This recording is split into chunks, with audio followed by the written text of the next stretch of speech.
Hello guys, সকলে কেমন আছেন? আশা করি ভালো আছেন। তো আজকের এই ভিডিওতে দেখাবো আপনাদেরকে যে স্যানিটারি কাজে কি কি মাল লাগে।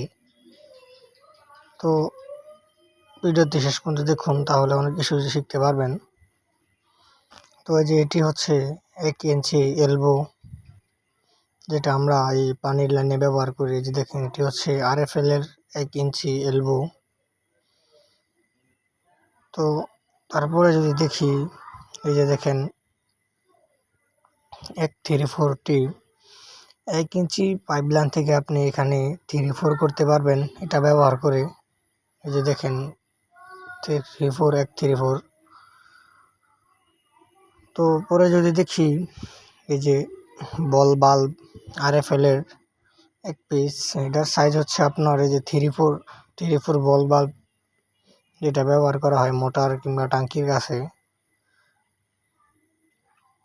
তো পরে যদি দেখি আমরা, এই যে এটি হচ্ছে 2 ইঞ্চি এলবো। তো এটা আমরা ফ্লাশ টাঙ্কির কাজে ব্যবহার করব। তো তারপরে যদি দেখি আমরা, এই যে এটি হচ্ছে শুধু 3-4টি, যেটাকে বলি আর কি আমরা। তো এই যে দেখেন,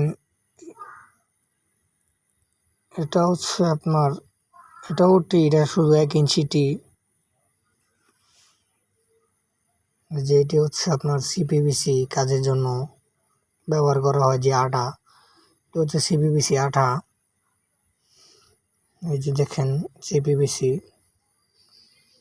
তো তারপরে যদি আমরা দেখি, এই যে সিল টেপ। তো এগুলোর নাম জেনে রাখলে কিন্তু আমরা নিজেরাই কাজ করতে পারবো বাসা বাড়িতে।